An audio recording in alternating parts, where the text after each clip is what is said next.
And just to close out what you were speaking to, Tanya, you said that the industry is not changing for the best. It's not like she's crapping on the industry, so don't shoot me a whole lot of shots. Just stop it. But she's a veteran, right? And she's saying, okay, she came back into the game and she saw some changes. So, and the one change you elaborated on was, they want to jump right in and just do their individual thing.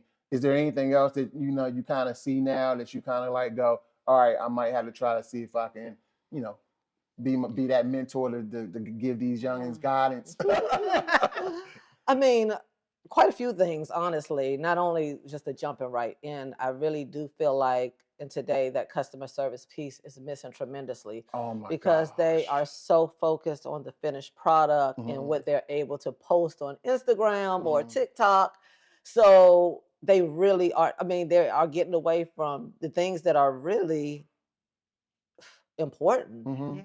Yeah. Cleansing the scalp, cleansing people. I mean, there are a lot of people are like held up in office buildings where they don't even have water in their spaces. Mm. Yeah. It's So it's all crazy. What? kind of It's crazy crazy. things that are Yeah. going on because I mean, you can rent a suite under the presumption that you may be selling clothes or jewelry, but you're actually in there doing quick weaves or all of these services that they may or may not be licensed for.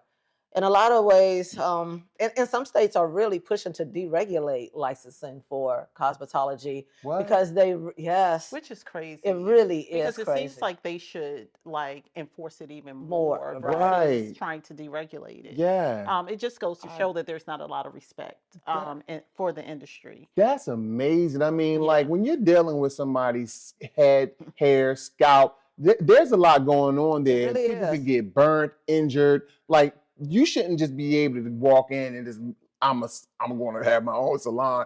That's just not okay. Like Right. you definitely should have some level of licensing Right, just because I mean it's a professional realm. That's Hmm. I never even right. knew that. That's scary. So it's a lot. I mean, Georgia right now is really pushing hard for the deregulation.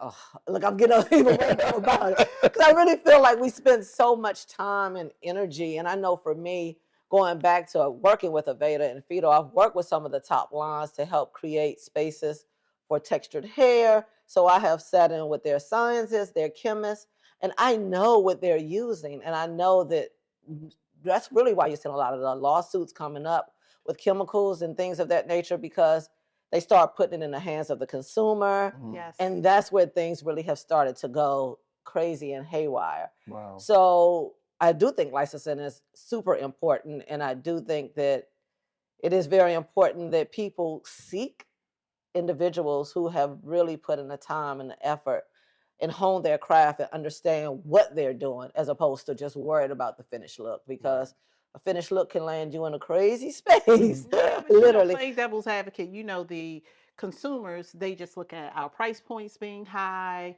the wait times, and they feel like I'll just go to YouTube and figure out Hmm. how to do it myself. And that coupled together with the fact that corporations are coming in and buying up all of the smaller hair brands. Hmm. Oh, So when they really? come in and buy the smaller hair brands, they do it obviously for market share. Right. But in addition to that, they're taking products that would normally be considered professional Mm-hmm. and then they're putting them on the shelf. So now you have consumers able to go on the shelf and get products, but that's their whole play. Right. Their whole Hmm. play is to kind of push us out of this whole scenario here. Correct. And that's what's happening. So I don't think that people really realize that that's what's happening. They'll see it Right. Did I read in the somewhere that you future. had started your own line I of did start my products? own Do you Yes. still line. have it? I Yes. do. I started it 2 years ago. It is iconic. And it really is an extension of my chair. Like I said, I helped create a couple SKUs for Aveda. I helped create some SKUs for Fido. So I was like, why am I doing this for these larger brands? And I decided to come out with my own brand. And as Dawn said, I really don't like even where that is going Mm-hmm. because a lot of these large corporations, I mean, a lot of the products on the market are owned by three major companies, and they really are not caring completely about what's going out to the consumer or what's in the bottle. And of course, I won't name any names, Uh-huh. but I do think for me, like touch it. I've been doing this over, well, I said over 3 decades. And honestly, over the past 5 years, this is the most hair loss I have seen Wow. in over 3 decades. I mean, and we were relaxing people 90 miles an hour back in the day, Yes. and Yeah. we did not have the level of hair loss that we are experiencing today. So you're saying that's basically because of the quality of the product? Well, I do think they have, like I said, these large companies have taken over. So yeah, I do think it's a quality thing. I don't think it's about quality as much as it is about sales. Because once the larger corporations take over, then they just meld your brand into everybody else's brand. It Right. doesn't have its individuality. It does not. anymore.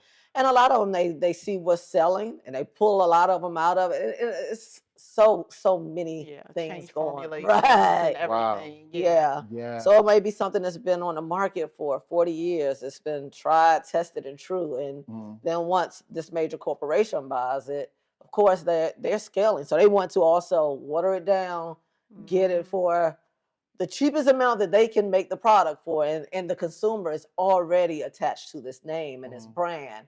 So they stay with it. And I'm not saying that is the reason for all the hair loss, because there's many different reasons. A lot of wig wearing, a lot of these so-called protective styles, a lot of YouTube training. There's YouTube. so many different things YouTube. that have caused that have caused I mean, it is a huge epidemic among the Black for women specifically, amongst the Black community. Hair loss is really at an all-time high right Wow. now. Yeah. Yeah. That's some really good information. So I hope everybody that's paying attention, you guys are really thinking about the fact that, quality matters, right? Like no matter what in life, that's just quality matters. So keep that in mind. But they're also telling you that we're back to it.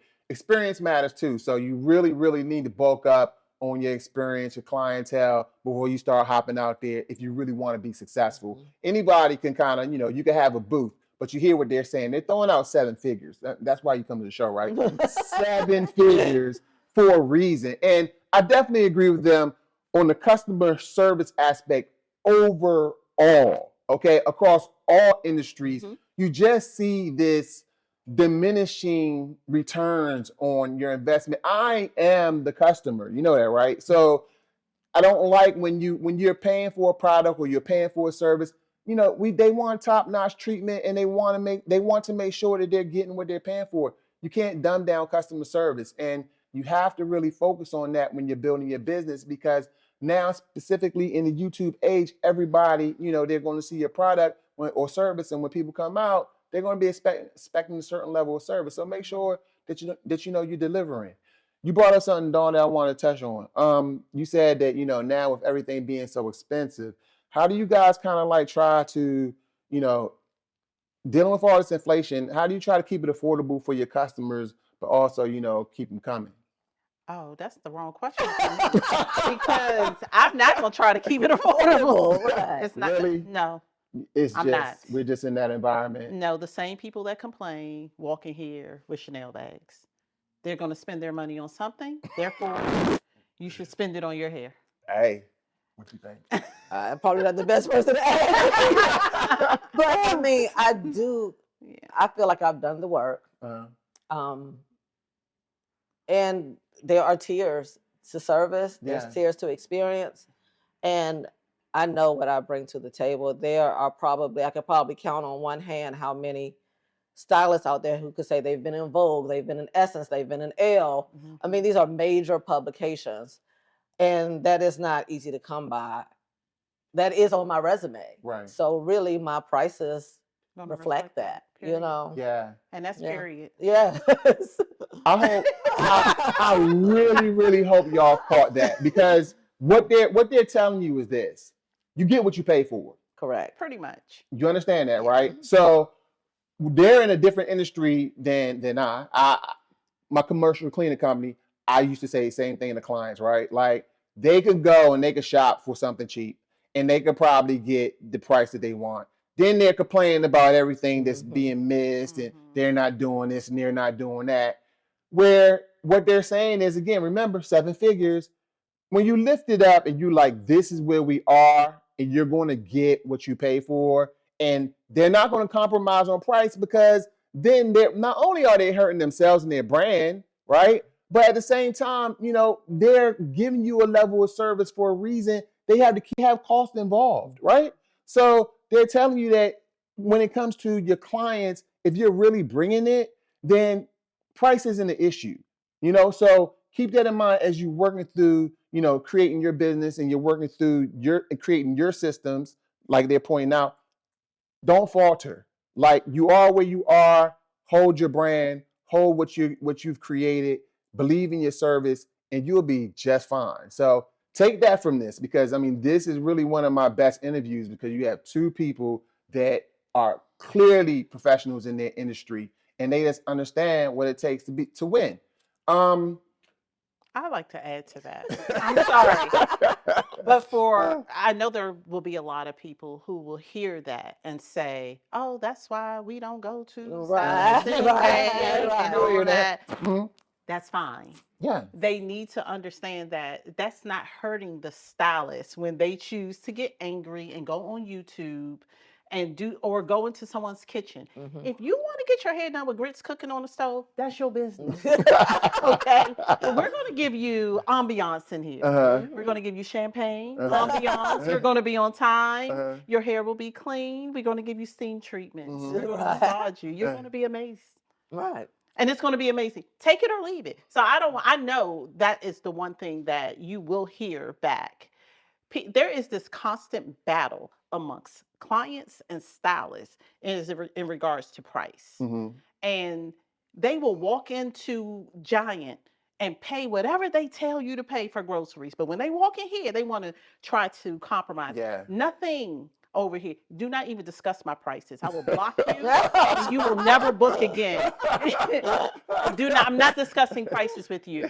You don't discuss it with all these other retailers out here. Don't discuss it with me. What I charge is what I charge. And I think there should be some respect there with that. Okay. And a lot of consumers don't respect that, but we still love you anyway.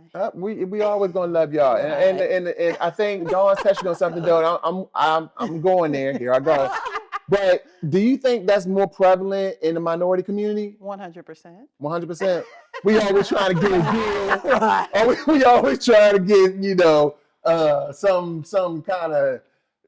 Again, why is it like that? I don't know. I don't know why either. I think even more so in our industry, because we do build relationships with our customers. Yes. True. So, I have clients that I've had for 30 years. I see them every Thursday at 5:30, Yes. every Wednesday at 12. So there is a relationship, but you can best believe, even through that relationship, I am going to take your coat. I'm going to escort you to the back. How are we doing anything different today? You are still going to get 100% professionalism when it comes to my service. But I do know everything about your husband, your dad, your kids. So there is, I think, this weird kind of, the beauty salon, the barbershop have been the cornerstones of our community forever. Yeah. So there is, a dynamic at play there. When you really get to know somebody and then they're like, hey, listen. And I can be honest, in that situation, like Tanya's saying, all right, and then here we go with the nuances of being not only a boss, but a really smart decision maker. If once in a while one of her clients comes in and they're having a hard time, and then they go, hey, Tanya, listen, I'm sure she's willing to compromise. I'm positive. It's quiet. No, I have. I have some of my clients that have been coming to me for years. Yeah. I've had some call and say, hey, it's a little rough this week. I said, come on in. See? I got them. And for birthdays, I always give my clients something free for their birthday. So I do that. I give away stuff for Christmas. I do stuff. Right. But you're just saying universally, like, overall, this is not Walmart people. That's what they're saying. They're like, Marcus. Right. You heard what she said, and that's a great perspective. And honestly, to kind of close it out, she started with the comment, which is, they're coming in here with Chanel bags, right? So it tells you this is what it is. People pay for what they think has value. For sure. Right? So what are you saying when you tell your high level stylist that you don't want to pay the price? You saying that you don't see the value in her services. Mm-hmm. So that's where you see that it can be a little That's where the it can be a little disconnect. offensive, right? It can be. It yeah, can be. yeah. So just keep that in mind. That one goes out to entrepreneurs and customers that have watched this. So 100%. yeah, I like where this is going. And they should pay us extra for the therapy. And like Therapist, Tanya honey. said, she said it like barbershops and beauty salons are the corner of our culture. So like Right. that All they your hear business. everybody's Everything. business. They know Everything. exactly. They know everything. So y'all should Everything. keep that in mind. But and by the way, this is a beautiful salon. Thank Mhm. you. It is. I mean, like I feel the opulence in here. I felt the opulence when I pulled up. I was like, okay, but it matters, right? It does Yeah, matter. Like, matter. you know, It matters to me, and I want it to matter to the consumer Yes. as well. I want you to feel beautiful when you walk through these doors. I want everything that's going on outside of those doors to disappear for 2 hours. You know what I mean? Yeah. Because I know we are all dealing with a lot. Yeah. So it is really, I try to provide a safe space for our sisters, for real. You know what I mean? An opportunity to just kind of sit down, relax, and be. You know? Yeah, that's a really big deal, and I assume that you agree that Yes. environment means everything. Yes.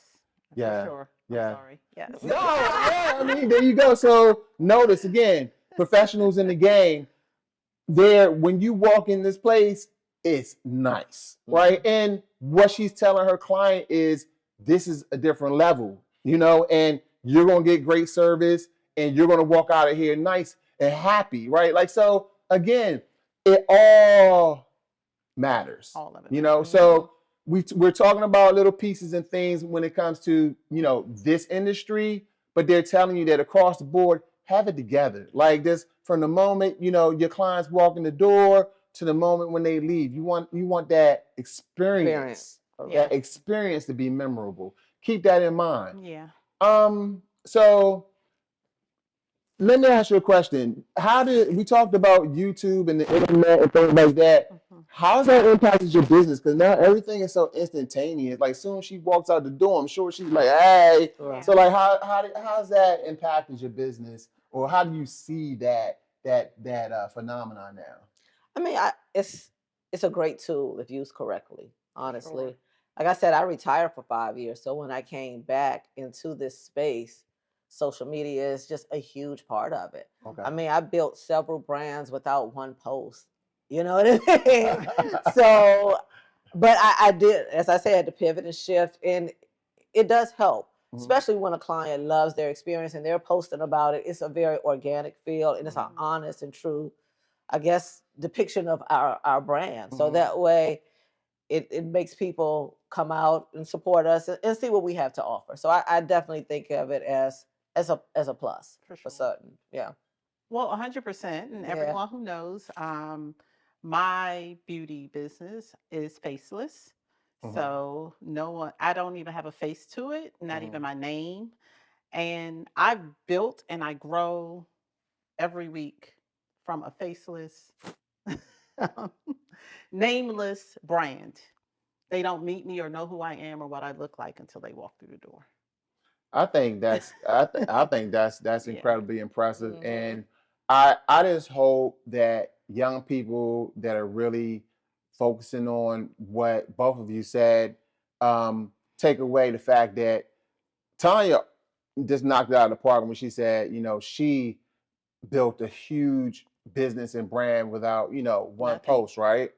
You guys have this tech now that everybody, it goes across millions if it's done correctly. I mean, it's an invaluable tool. So just don't think it's nothing. It's a real big deal, specifically for those that are in their startup phase and they're trying to really get their names out there. You have a valuable tool with the whole YouTube, internet, social media, branding thing. So take advantage of that, learn up on that, and just figure out, you know, how you're going to incorporate that into your system of things that you are using to push your business out there. So, all right, one of my favorite questions is, what's next for Dawn? Like, I mean, you already sounded like You trying to get out of the game, Like yesterday. Yesterday. So what you thinking next? Like, are you going? Is real estate? It's What we definitely doing? real estate, and Okay. I just focus on my passive income streams. Okay. So that's e-commerce. Mhm. I have a couple of e-commerce brands, and of course, I'm going into development. Yeah, the You know development that. thing. Yeah, the real estate development thing. That's Yeah, huge. so that's it. Okay. Yeah. And Tanya? So I obviously still have this space, and it is my goal to mentor and grow this space so that I can come in here 2 days a week and just check and see how everyone's doing. I also have my product line, so hope to grow that, and hopefully you will see it in Sephora and Ulta, all of the spaces. So, I mean, I love the beauty industry. Most of my endeavors, and there have been quite a few, have fallen under that beauty umbrella. Mhm. I have dabbled in some real estate investing, but I don't know. This is still my passion, and I still see so many avenues of growth in this space, especially with the internet. I mean, so many people have their phones in their hands all the time. So, product, just pushing product constantly. Yeah. Well, I mean, I know you guys can see, mogul and brilliance and diversity all in one space. So I really appreciate you guys giving me an opportunity to talk to you about this industry. So I'm Marcel Clark. This is Hustle and Grow. Please hit that like button because I know you love this show. And remember, if hustling is in your DNA, ride with me and watch us grow.